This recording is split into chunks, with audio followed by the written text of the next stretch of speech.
We have a massive stray problem in Antigua. A lot of stray dogs in the street. Abandoned puppies, emaciated dogs, dogs with tick diseases, heartworm, all kinds of problems. 2 puppies here that I found on the side of the road. Someone called me a couple of days ago and said there are 2 puppies. They'd obviously been dumped together. They're sweet, very bewildered on the side of the road, so I picked them up. And I've now got to try and find a home for them, because I've got 12 dogs in my house at the moment. I've got 4 dogs of my own. I've got a pen in the garden with a very emaciated mother dog and 2 little pups in there. I've got a foster dog living in the house with my dogs, and 2 other foster puppies upstairs. So what we do is we pick them up, we obviously feed them, get them fit and well, vaccinate them, and then try and find homes for them. And it's very difficult in Antigua to find homes, but we do try. And so they very often, hello little one, very often we send them up to the States and to Canada, where we've got several shelters that we work with, foster shelters, and they go into a foster home up there and usually very quickly find lovely homes. And we get wonderful photographs back of these dogs growing up in lovely homes up there.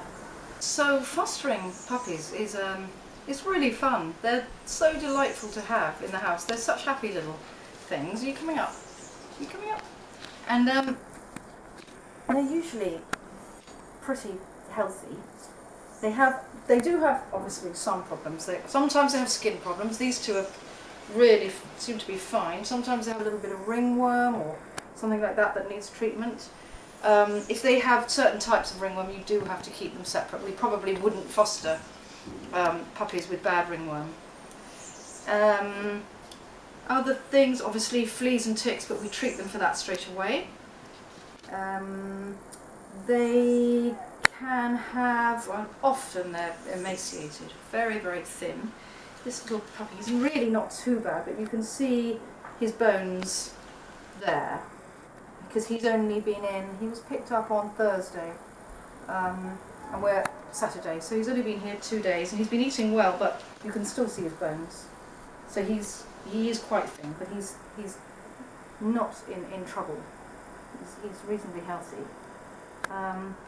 So they need to just be socialised, really. They need to just get used to being with people, being used to being with a family, and maybe with other dogs, so that when they get rehomed, that they're comfortable with new people. And just really in the time that it takes us to get them healthy enough to have their first vaccination, maybe a second vaccination, depending on the rules that are coming in now in Antigua, so that we can then, hopefully, before they've grown too much, put them in a soft bag which passengers can take on board with them on the aeroplane when they fly up to New York or to Toronto. And it doesn't cost us very much to send them up there, and they will be met by people from the shelters when they get up there, be taken off to their foster homes, or sometimes straight to the families they're going to be with, and they find lovely, lovely homes up there. Always. You were able to, thinking of applying to be a puppy foster, or even an adult dog foster, you would need not very much for a puppy, just some space, ideally a veranda, some dirt or some grass where they can go outside. You can house train them.